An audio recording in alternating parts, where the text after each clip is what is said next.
My name's Dan Snow and I want to tell you about History Hit TV. It's like the Netflix for history. Hundreds of exclusive documentaries and interviews with the world's best historians. We've got an exclusive offer available to fans of Timeline. If you go to History Hit TV, you can either follow the information below this video or just Google History Hit TV and use the code TIMELINE. You get a special introductory offer. Go and check it out. In the meantime, enjoy this video.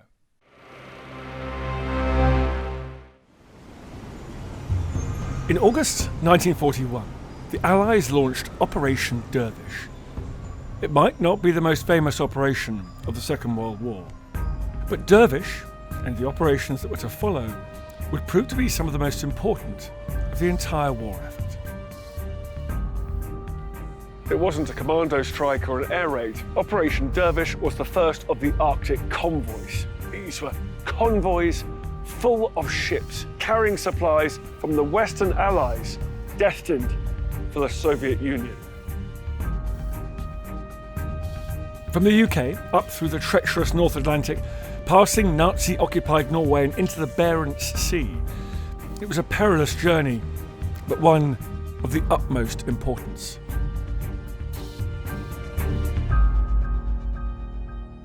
The Arctic Convoys were vast logistical operations involving huge amounts of international cooperation.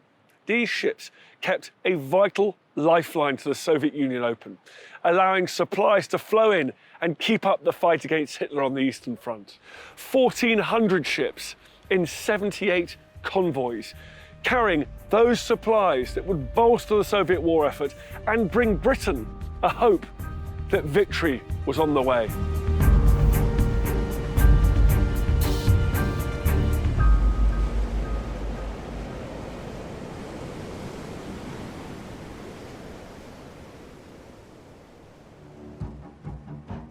In June 1941, the Axis powers launched a surprise invasion of the Soviet Union, Operation Barbarossa. Hitler had rolled the dice. In 1941, Great Britain may have been battered, but she stood firm.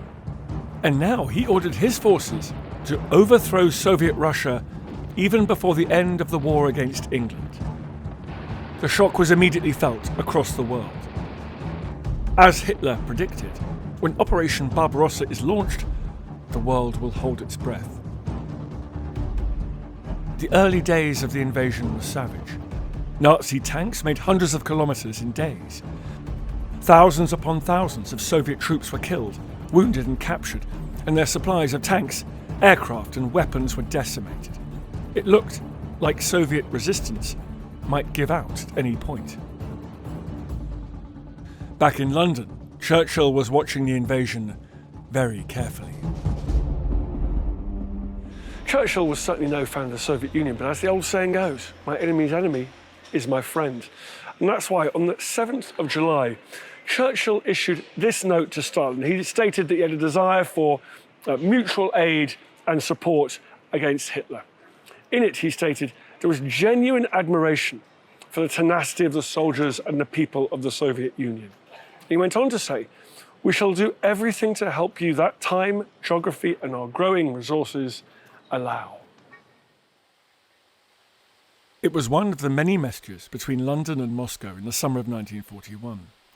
Messages that discussed the ability of the UK and the USSR to support each other in their time of desperate need. I've come to meet Dr. Will Butler at the National Archives, who can show me some of these amazing early communiques. Well, what's the British government archives tell us about what was going on between Churchill and Stalin? Well, they tell us an awful lot, actually, about their relationship, about what both British representatives and Soviet representatives are trying to do for one another immediately after the Nazi invasion of the Soviet Union in June 1941. And they give us an awful lot of detail about some of the specifics and what that might mean for the future relationship between Britain and the Soviet Union. Brilliant, let's have a look. So what we have here is a list, a set of communiques, correspondence really between the Foreign Office and Moscow, and then also some personal telegrams between Stalin and Churchill. And the first one of these telegrams is dated the 24th of June, immediately after the German invasion of the Soviet Union. And already they are talking about mutual arrangements for assistance, particularly what Britain can do in what is an incredibly trying time for the Soviet Union to provide assistance to it. There's discussions about whether they're going to have a political agreement, cooperation, and here's Stalin apparently is reporting back that they want the maximum possible economic support and obviously military support as well. Yeah, that makes it very clear. I mean, the ambassador said his government was glad to accept our suggestion that we should send military and economic missions to Russia. So, you know, it's from the beginning, they're obviously quite keen to get any help they can. Absolutely, and they're very keen early on to formalise some sort of relationship. The Soviet Union, and Stalin in particular, is incredibly keen to ensure that some sort of arrangement is made for the Soviet Union to also provide assistance to Britain in some way, in any way that it can. But, you know, ultimately, they're united in their common enemy at this point, and that's where a lot of this comes from. They call it an era of collaboration. Absolutely. And that's straight from the off. It's remarkable. These two powers that were quite hostile to each other only weeks before, suddenly. Absolutely. Right, so how does that relationship progress? So even as early then as the 29th of June, only a few days later, both representatives, the representatives of both sides, are starting to talk about some specifics, particularly from a military point of view. And Russia almost provides a list of requirements shopping militarily. List, yeah. It is a shopping list.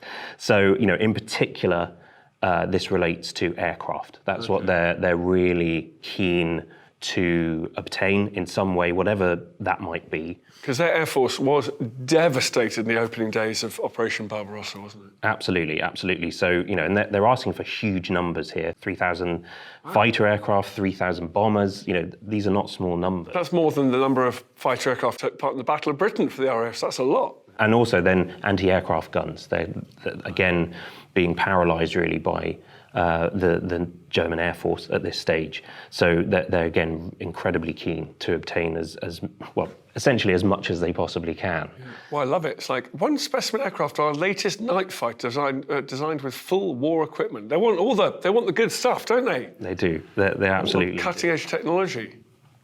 And it's not just then about the military side of things. Raw materials are a massive part of what Britain can contribute to the Soviet Union. So we have here on the 31st of July another communication between Churchill and Stalin, and he starts talking about specifics. So in particular, how Britain might supply rubber to the Soviet Union. The Soviets, Stalin in particular, talks a lot about that, how that is the raw material which they're missing, which they need in large quantities. And Britain is able and happy to provide that as best as they can as well. Churchill doing the classic power move there. Following my personal intervention, arrangements now complete for the dispatch of 10,000 tons of rubber from this country to one of your northern ports.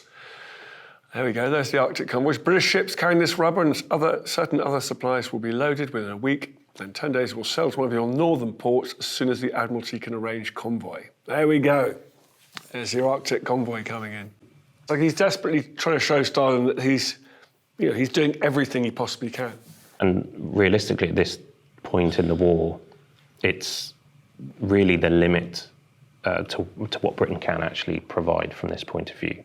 Well, there we go. Well, thanks very much, Will. No problem at all. That was fascinating. These documents chart the first steps towards a plan to supply the Soviet Union with the war material they desperately needed. But exactly how they could do it still needed to be decided. The obstacles facing Churchill and Stalin were as large as they were obvious. In the summer of 1941, the Axis powers controlled the vast majority of the continent of Europe, basically all the territory between the UK and the Soviet Union. Therefore, no supplies were coming across by land. This also ruled out sending them by air. Even if planes had had the heavy lift capability to take the sheer number of supplies needed, there was no way that aircraft would be able to fly across this Axis-dominated airspace without taking ridiculously high losses. That left taking things by ship. Now, there are a few options for that. The first option is leaving the UK, coming down the Atlantic coast of Europe, into the Mediterranean, going via Malta, the Suez Canal, round to the Persian Gulf, up through Iran, overland, through the Caucasus, and into the heart of the Soviet Union. Another way would be to do that route, but go even longer, down around the southern tip of Africa, into the Indian Ocean, and that way into the Persian Gulf. Option 3, the longest of all, would be to send ships across the Atlantic, through the Panama Canal, right across the Pacific. This is before the Pacific War is broken out, it's before Pearl Harbor, and to the Asian coast of the Soviet Union, where supplies could then be brought across the Trans-Siberian Railroad to where the supplies were needed, where the fighting was around here. The last option was short and direct. British convoys could go out here into the Arctic Ocean, around the top of occupied Norway, and into the Soviet port of Murmansk, right on the northern tip of the Soviet Union, or the port of Archangel here. Whichever way they chose, they were going to be presented with some serious difficulties. Churchill quickly became intrigued by the directness of this northern route and tasked his leading naval men, First Sea Lord Sir Dudley Pound and Commander of the Home Fleet Sir John Tovey, with working out the feasibility of sending British convoys into the Arctic. In mid-July, Rear Admirals Philip Vian and Geoffrey Miles headed to Russia. Their first stop would be Murmansk. They were not impressed. The port of Murmansk was in a terrible state. It had been pummeled. It was just 10 minutes flying time from the Axis Air Force Base at Samo. The civilian population had been evacuated, the shore facilities had been smashed, there weren't enough cranes, and they weren't heavy enough to deal with the huge volume of supplies that Stalin was demanding. As well as all that, the Finns, fighting alongside the Germans, were trying to push into northern Russia here to seize the rich natural resources. And on top of it all, Murmansk was only connected to the rest of the Soviet Union by this train line that ran down here through Leningrad, which was itself a key target of Operation Barbarossa. The other alternative was the port of Archangel. This had one great advantage. It was further from German bomber bases, so it hadn't been as badly damaged, but its port facility still needed a lot of work if it was going to deal with the amount of supplies that were expected. But there was a key downside. It was 400 miles further by sea than Murmansk. Now that meant 2 extra days for these big old lumbering cargo ships. Another key disadvantage was that ships had to pass through this very narrow channel into the White Sea.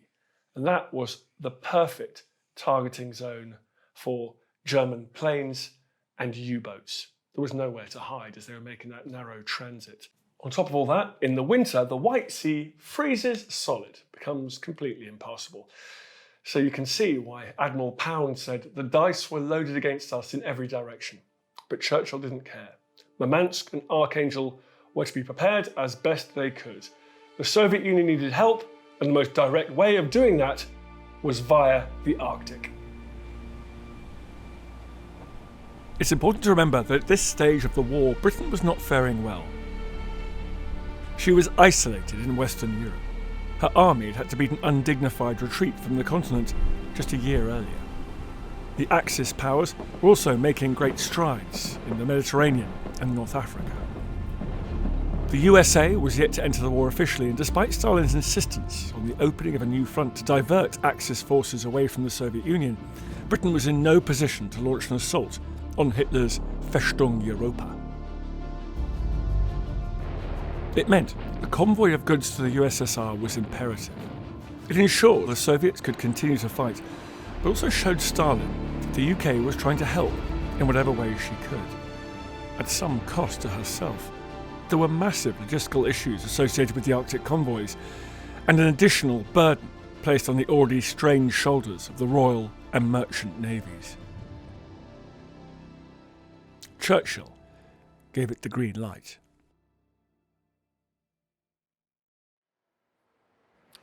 As Churchill put it in one meeting, Russia was a very welcome guest at a very hungry table. Britain was also desperate for resources.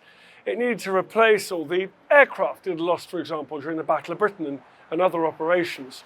It also had to find replacements for the mountain of vehicles and ammunition that had been abandoned during the retreat from Dunkirk the previous year. The Soviet Union couldn't just be allowed to absorb all Britain's resources. For this to work, for it to be sustainable, Churchill needed to have a chat with Roosevelt. The American president had signed off on the Lend-Lease program in early 1941. It supplied the UK with American-made planes, tanks and other material for war. It helped to bolster the British manufacturing industries that, although doing the best they could, were small and were under constant threat of bombing raids. However, with a new mouth to feed at the table, and one as voracious as the USSR, new quotas would have to be negotiated between the US and the UK to ensure that the new allies on either side of Europe were adequately provisioned. And of course, that the USA was happy with the eventual destination of their goods. On August the 15th, Churchill and Roosevelt issued a joint statement to Stalin. Here it is. We are at the moment cooperating to provide you with the very maximum of supplies you most urgently need. Already many shiploads have left our shores and more will leave in the immediate future. We realise fully how vitally important to the defeat of Hitlerism is the brave and steadfast resistance of the Soviet Union. And we therefore feel that we must not in any circumstances fail to act quickly and immediately in this matter on planning the programme for the future allocation of our joint resources. There was now a supply system in place. It looked like these convoys might actually work. And so it was that as that statement of joint cooperation was issued, the first of the Arctic Convoys, codenamed Dervish, was steaming for the Russian port of Archangel. It left Liverpool on the 12th of August and was comprised of half a dozen old freighters supported by a handful of escort vessels. It wasn't perhaps the most impressive sight in the world, but it was the first trickle in what would become a flood of supplies to the Soviet Union during the war. On board were tons of wool, of rubber, of tin, nearly 50 Hurricane aircraft designed to intercept any German bombers that tried to attack the Soviet ports of Murmansk and Archangel. And of course, being Churchill, he always had an eye for the propaganda effect of everything, how it would play to the wider world. So on board there were also writers, journalists and artists to capture the moment.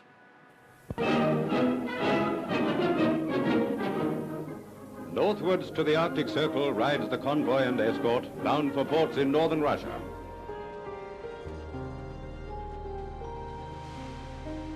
As Churchill had so shrewdly identified, it was the political aspect of the convoys that would have the greatest impact.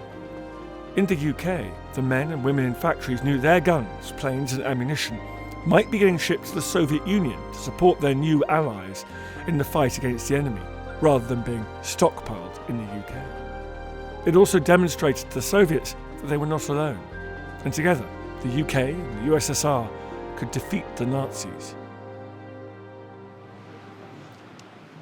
To foster closer relations between the two countries, a propaganda campaign was launched right across the UK. And at its heart, obviously, were the Arctic Convoys. There were posters like this one showing a valiant British fleet supported in the skies above by Soviet fighters. And then magazines, newspapers were given special access, splashing pictures of the Arctic Convoys all across their front pages like this one here. There was even an exhibition curated called Comrades in Arms, pictures of the Soviets at war. And in it there were various images of Soviet service personnel in their hour of need, and a big image of Churchill and Stalin as brothers in arms. Despite the scepticism surrounding the convoy, Dervish made it to Archangel on the 31st of August 1941, fully intact. The success of Dervish spurred on the Navy to continue this convoy route. In the last months of 1941, a further 9 convoys, now codenamed PQ after the man in charge of the early planning, PQ Edwards, departed the UK, bound for the USSR. By the end of the year, 1/3 tons of supplies had reached Russia. Of the 57 supply ships that had been sent eastbound, only 1 had been lost. It was a huge boost to the fledgling UK-USSR alliance. But as 1941 turned to 1942, the sailing of the Arctic convoys wouldn't be quite as smooth.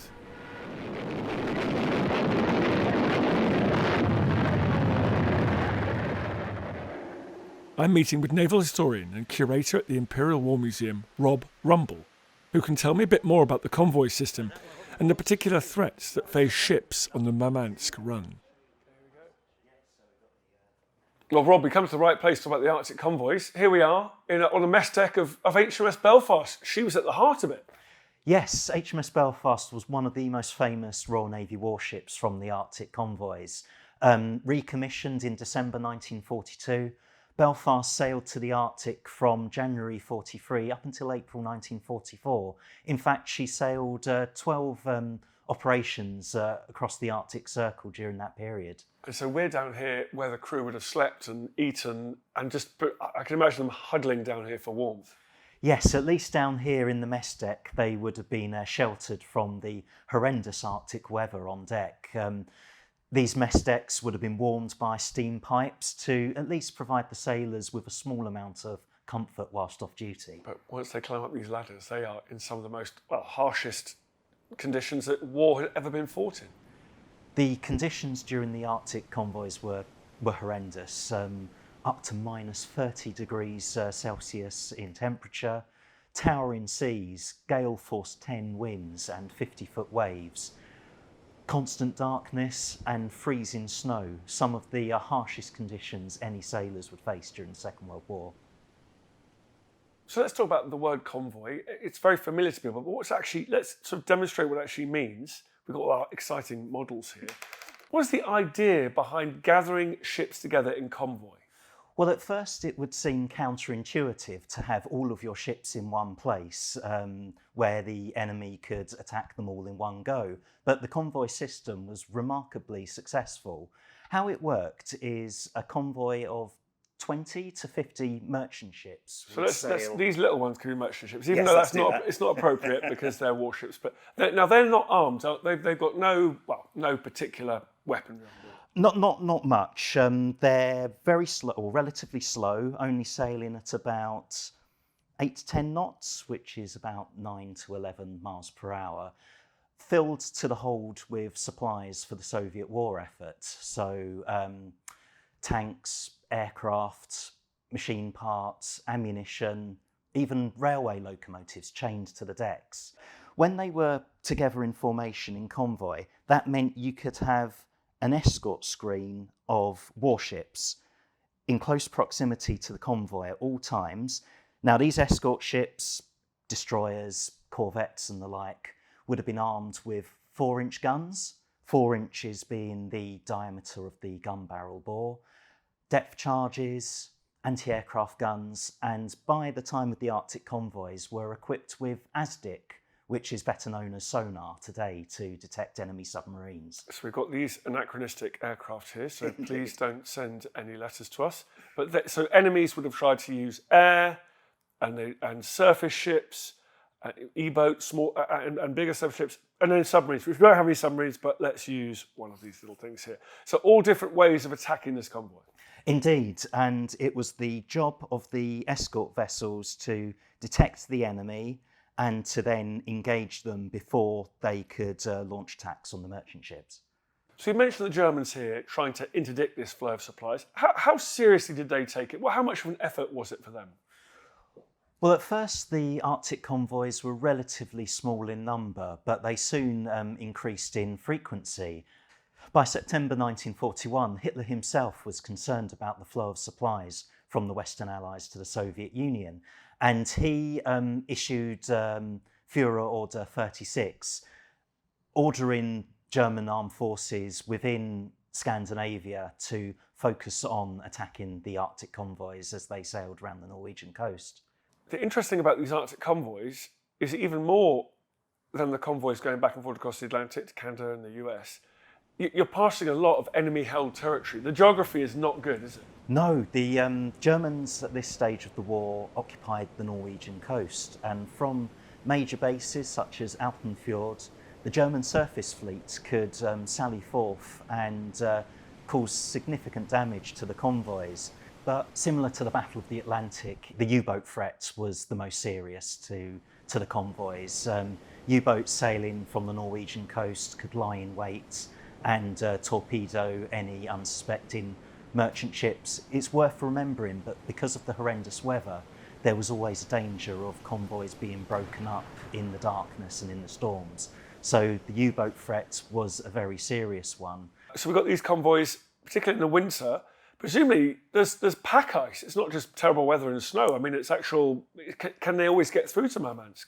Well, Murmansk was the only Russian port to be open and free of ice all year due to the Atlantic drift current, which kept the ice at bay. But you're right, further north, there was pack ice completely blocking access to the seas north of the Norwegian coast.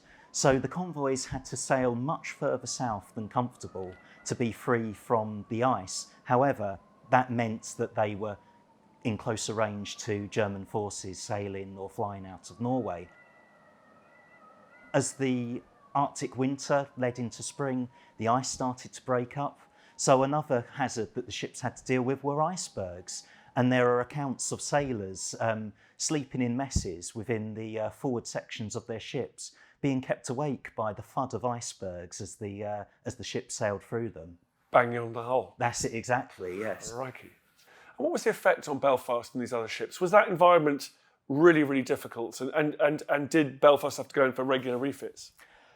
Yes, the biggest problem they had was ice forming on the superstructure and on the mechanisms. If you imagine the spray of the water hitting the freezing steel of the ships, gun turrets froze up, gun barrels froze up, and the crew during the short Arctic day were all employed on trying to break off the ice.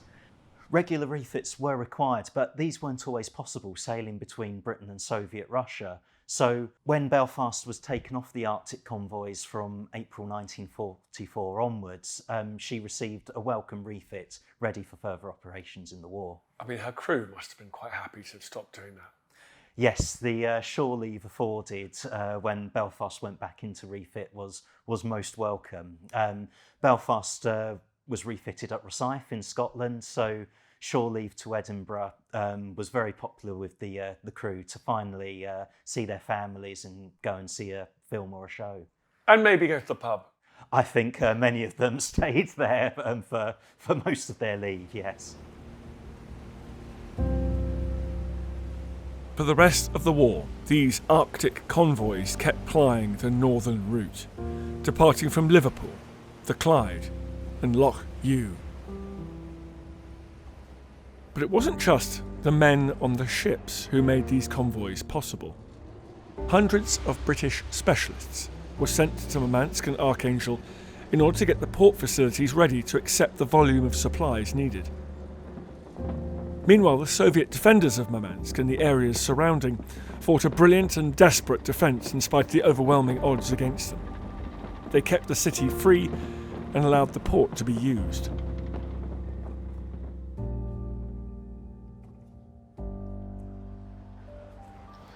Over the course of the war, nearly 4 million tonnes of supplies was delivered to the Soviet Union via the Arctic route. It was a phenomenal amount. What's all too often forgotten are the stories of the men who had to take it there.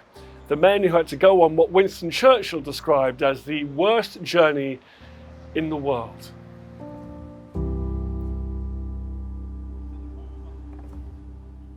I'm joining Captain David Parsons of the Merchant Navy Association, who can tell me more about the men who lived and died on these convoys. So David, who were these men? They were civilians, as simple as that. Many of them had been at sea all their lives. A lot of them had been through the 1930s recession. So they were actually glad to have permanent employment. But they hadn't signed up to. But they hadn't signed up for the Russian convoys, and I think a lot of them were unaware of how brutal war was going to become anyway, in a more general sense. Their ages ranged between 14 and 70 plus. Those at 70 plus, quite a lot of those came back to sea from retirement. So, by that time they were elderly people, but wanted to do their bit because they had the experience and the skills for their country. Huge variety in age. Absolutely. Huge social mix. Huge social mix, yes. I mean, officers, crew, some of the crew came from obviously very poor backgrounds. Many of them came from overseas as well. We had, in those days, we had a lot of Lascars, Chinese, and African crews. So they were primarily ratings, but there was also a lot of British ratings as well. What conditions did they face? Pretty basic on a lot of cases. I mean, most of the ships that were on those convoys were not designed to be in Arctic waters. So some were cargo liners, which had been on the traditional trades between mostly our country and the Commonwealth. Some were tramps, which could go anywhere. The crew, the seamen themselves, could live in the forecastle, which is the fore part of the ship, or the after part of the ship, depending on who they were, in very, very basic accommodation, 6 or more in a cabin, very rudimentary heating. They had straw mattresses, affectionately known as donkey's breakfasts. They were issued with one of those at the beginning of every trip, and 2 blankets. And when they were on the Arctic convoys, they just never got undressed. 2 reasons. One, to try and keep warm. And the other, if they had to abandon ship, at least, they had some warm clothes to do so. And you've talked to so many of these veterans. What are their memories and stories about being in those northern latitude waters? Well, the very positive side of it, and it was always true of the Merchant Navy, was the camaraderie. Ships are like a little community. And you normally sail with really good people that you become very close friends with and never see again when you leave the ship. And that was the main thing. That's what kept them going. But I think it was also a terrifying experience. I mean, they were in freezing cold waters. Their biggest worry was if they had to abandon ship, if they went into the water, they would have a few minutes to survive at best. Do you think the Arctic Convoys was the worst posting, the worst job they had to do? I think it probably was. I mean, none of them signed up to do that. They didn't know where the ships were going. Nobody told the crew where the ship was going until it sailed. They may have an idea when they saw what the cargo was, but they didn't know. And of course, when they got there, it was horrendous. I mean, they had open bridges, a lot of the lookout posts were open. They were out there in all weathers. They frequently had to turn to knock ice off deck machinery and deck housing. Are there any names up here on these memorials that you are particularly drawn to? There are. I'll point out 2, if I may, on this one here. All right, David, which one are we looking at here? So we're looking at the Gulistan out of Newcastle on Tyne, almost certainly a tramp. She was lost with all 51 hands, right, just off Spitsbergen. So deep into the Arctic. Into the Arctic, yeah. The master's name at the top of the list, at the very bottom of the list, only in alphabetical order, is Peter Wilson. He was 16. Wow. Kind of brings it home. So we can imagine the last few minutes of that ship in the Arctic, freezing cold, November, dark. Yeah, probably some got off, but didn't survive. It's awful. November in those waters. You're caught between the devil and deep blue sea. It's either the heat of the fire, yes, of the scalding steam coming from yes, rupturing pipes, or you're into the freezing cold. Yeah. It's a vision of hell, isn't it? Yeah, it is. It is. Kind of brings it home. They'd still been at school now. The brutal Arctic route claimed the lives of an estimated 3,000 sailors, including 16-year-old Peter Wilson.